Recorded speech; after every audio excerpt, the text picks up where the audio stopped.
Est-ce que vous aussi, vous voudriez avoir un compte avec 11,5% d'intérêt payé tous les mois? Bah, en même temps, quand on voit les pauvres 2 à 3% de nos livrets payés annuellement, ça peut que donner envie. Et Strategy, bah, ils l'ont fait. 11,5% par an payé tous les mois en cash et garanti par 818 000 bitcoins. Ça paraît un peu trop beau pour être vrai, non? Bah, le truc dingue, c'est que pour l'instant, ça marche. En 9 mois seulement, son produit a aspiré 8,5 milliards de dollars. Et Saylor parle déjà de plusieurs milliards de personnes qui en bénéficieront un jour et d'un bitcoin propulsé à 10 millions de dollars. Et pourtant, dans le même temps, Strategy a annoncé qu'ils allaient devoir probablement vendre des bitcoins pour honorer leurs dividendes. C'est une trahison nette de son fameux mantra Never Sell qu'il martèle depuis 2020. Alors qu'est-ce qui se passe vraiment? Dans cette vidéo, on va décortiquer ensemble ce que Saylor appelle le crédit digital. Ce que c'est, comment ça marche, ce qui est déjà bien réel et surtout voir à quel point ça peut changer le monde ou bien être un fiasco total. Avant de continuer, on va faire une petite parenthèse pour parler du partenaire de cette vidéo. eToro, c'est une plateforme qui permet d'investir sur les actions, les ETF, les cryptos et plein d'autres actifs depuis une seule interface. Si vous vous intéressez au marché et que vous cherchez un endroit simple pour commencer ou diversifier, c'est une option solide. Et justement, ils ont mis en place une offre exclusive réservée à la communauté du JDC. Si vous êtes un nouveau client, que vous créez un compte et passez la vérification d'identité, vous recevrez un bonus en actifs gratuit en fonction de votre premier dépôt. 40$ pour un dépôt à partir de 500, 100$ à partir de 1000, 300$ à partir de 5000 et jusqu'à 500$ offerts pour un dépôt de 10 000$ ou plus. Encore une fois, c'est uniquement pour les nouveaux comptes et uniquement via le lien JDC que vous trouverez en description. Alors n'hésitez pas à aller récupérer votre bonus. Allez, retour à la vidéo. Avant de comprendre ce que c'est que le digital credit, il faut comprendre d'abord d'où ça vient. Et d'où ça vient, bah c'est de Saylor lui-même, l'ancien patron de MicroStrategy, devenu Strategy en 2025. C'était une boîte de logiciels complètement banale au départ qu'il a transformé à partir de 2020, en pleine impression monétaire post-Covid, en machine à acheter du Bitcoin. Pas un peu de Bitcoin, vraiment beaucoup de Bitcoin. Le résultat, 5 ans plus tard, il est vertigineux. Strategy détient aujourd'hui plus de 800 000 BTC. C'est de loin le plus gros détenteur corporate au monde. Très très loin devant 21 Capital de Jack Mallers qui en détient 43 000, ou encore de Metaplanet au Japon qui plafonne à 40 000. En 5 ans, Saylor est passé de patron d'une petite boîte de logiciels à PDG du plus gros coffre-fort Bitcoin de la planète. Et le 28 avril 2026, à la conférence Bitcoin 2026 de Las Vegas, il monte sur scène pour 47 minutes de keynote. Ce qu'il vend, à ce moment-là, c'est une façon complètement inédite d'utiliser la volatilité de ses BTC. Il appelle ça le crédit digital. Et c'est là que ça devient intéressant. Parce que pour comprendre son tour de magie, il faut piger une distinction qu'il martèle dans toutes ses interventions. La différence entre capital et crédit. Le capital, dans le langage de Saylor, c'est un actif que vous achetez et que vous gardez longtemps, en espérant qu'il prenne de la valeur. Il est volatile, il ne vous paie pas vraiment chaque mois, mais sur 10 ans, il peut littéralement exploser. Et Bitcoin, selon lui, c'est le capital ultime. Un actif rare, numérique, portable, programmable, qui a une performance moyenne d'environ 80% par an depuis une quinzaine d'années. Bon alors 80% par an, si on prend les 5 dernières années, c'est plutôt aux alentours de 30%, parce qu'évidemment, au début, la croissance du Bitcoin était vraiment très forte. Et le crédit, bah c'est l'inverse. C'est quand vous prêtez de l'argent contre une promesse de cash flow régulier et prévisible. Les bons du trésor, les actions privilégiées, les comptes d'épargne, tout ça, c'est du crédit.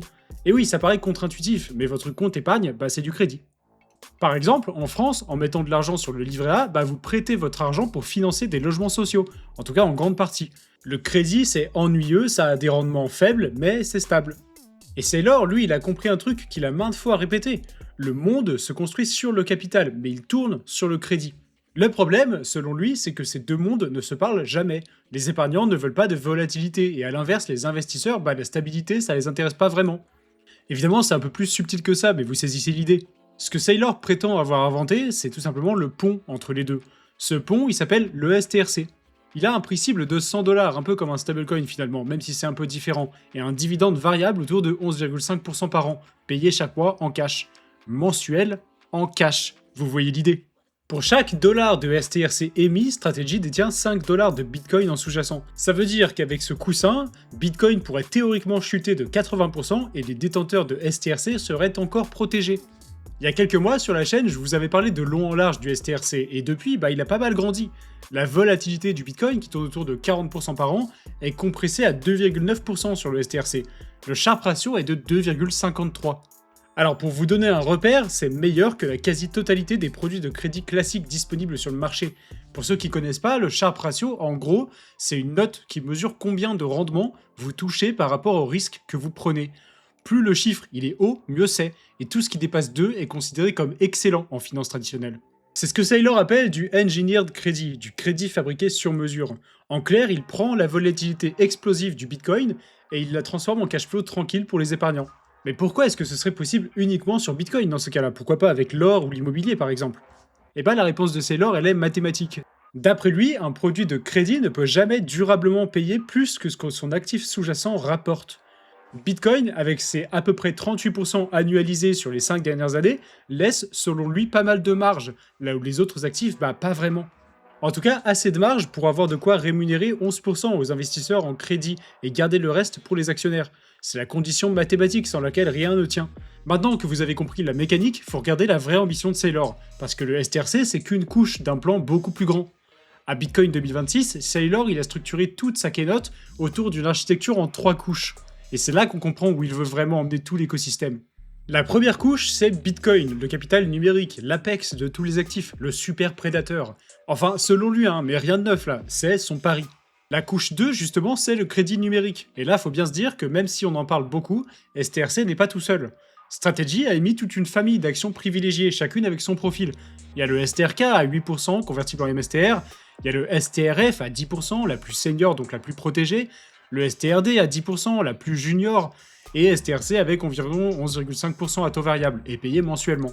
Au total, on parle de plus de 13,5 milliards de dollars de préférentiels en circulation. Et c'est pas Saylor tout seul dans son coin, d'autres treasury compagnies ont commencé à suivre. Strive a lancé son propre produit baptisé SATA. 21 Capital de Jack Mallers se positionne aussi. C'est en train de devenir une catégorie d'actifs à part entière. Presque une nouvelle façon de faire du crédit et de l'épargne. Et en 9 mois, Saylor il a créé la plus grosse action privilégiée au monde.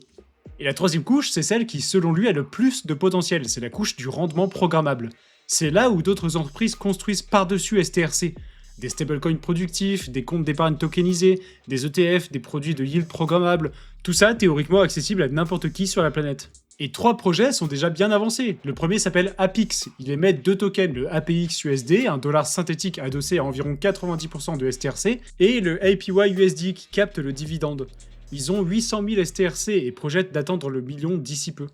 Le deuxième, c'est Saturn Credit, qui propose un stablecoin classique adossé à des bons du trésor, et sa version stackée qui canalise le rendement de STRC avec un objectif de 11%.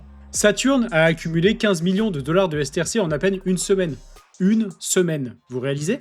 Et le troisième, c'est Hermetica, qui émet un coffre de rendement libellé directement en Bitcoin sur le réseau Stax. Il y a aujourd'hui plus de 270 millions de dollars de STRC détenus dans des protocoles de DeFi et 150 millions supplémentaires dans les trésoreries d'entreprises, comme par exemple Prevalon, Strive ou encore Age. Saylor projette que cet écosystème pourrait atteindre 1 milliard de dollars d'ici 4 à 8 semaines.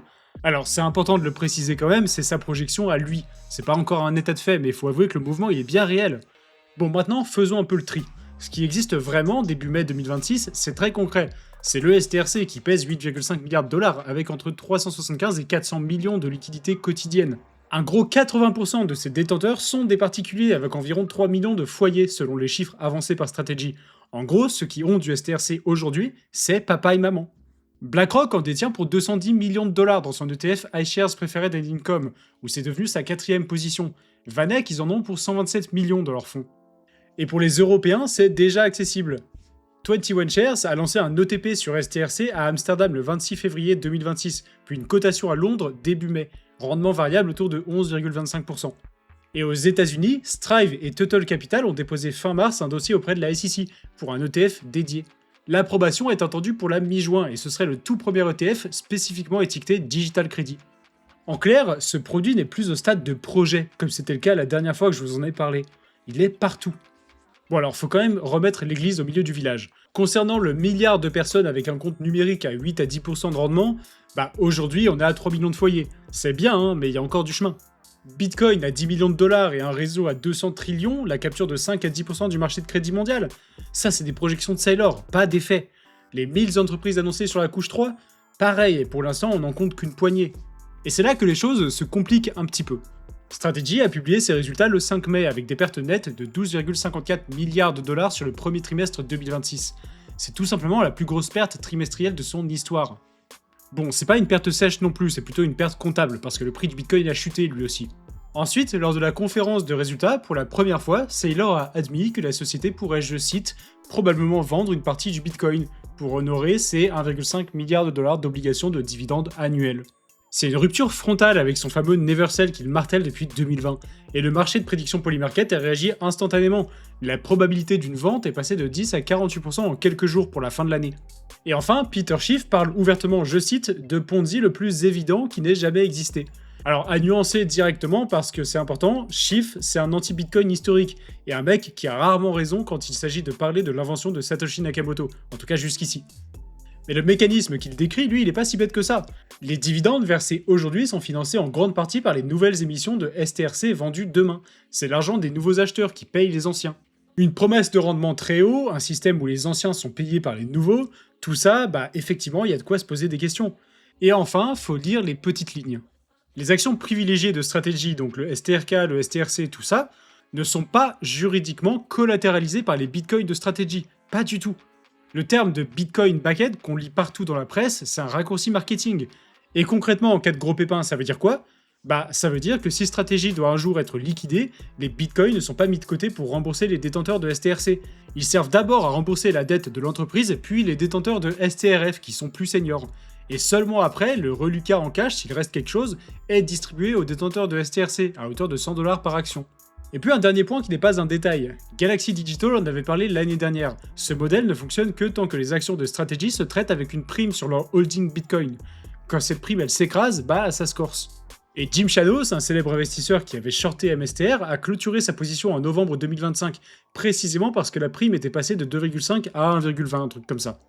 Bon, en tout cas, le crédit numérique, ça a le potentiel de devenir une véritable narrative pour le futur. Strategy a sûrement raison là-dessus.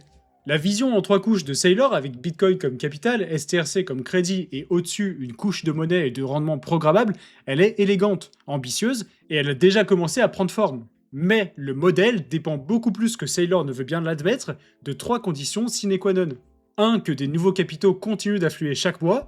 2. Que Bitcoin ne s'effondre pas durablement. Et 3. Que la fiscalité de ce genre de nouveaux produits tienne face aux régulateurs. Si une seule de ces conditions saute, bah c'est un peu compliqué. Et Saylor, il le sait très bien, hein, faut pas se leurrer. Le crédit numérique est probablement l'une des innovations financières les plus intéressantes de la décennie. Mais il fait reposer un produit destiné à des investisseurs prudents, genre des retraités ou des trésoreries d'entreprise ou des particuliers qui cherchent juste de la stabilité, sur un actif qui, par nature, est tout sauf prudent. Le grand écart, il est vertigineux. On sait pas encore si Saylor s'y prend de la bonne façon, et si ça se trouve, il va échouer lamentablement. Ce qui est sûr, c'est qu'on est en train de voir naître une nouvelle classe d'actifs sous nos yeux, et il va falloir surveiller ça de près. Et pour ça, rien de tel que rejoindre notre canal Telegram d'actualité. On y traite toute l'actu et on vous transmet tout ça en condensé et en direct. Ça fait gagner un temps monstre et évidemment c'est totalement gratuit. Alors rejoignez-nous, je vous mets le lien en description. Allez aussi jeter un œil aux aventures de Kara sur Steady Lads. En ce moment, il audite votre portefeuille, alors c'est l'occasion. Et évidemment, allez aussi voir du côté des offres de eToro, le partenaire de cette vidéo. Si la vidéo vous a plu, laissez un like et abonnez-vous, ça nous aide beaucoup. Et ça vous permettra de ne rien louper. Et dites-moi en commentaire si vous metteriez 1000 € ou plus dans du STRC à 11,5% par an, compte tenu du risque. Ou alors si vous trouvez ça encore pas assez safe. Et dites-moi aussi si vous avez des idées de sujets pour de prochaines vidéos, et d'ici là on se dit à la prochaine. Bye.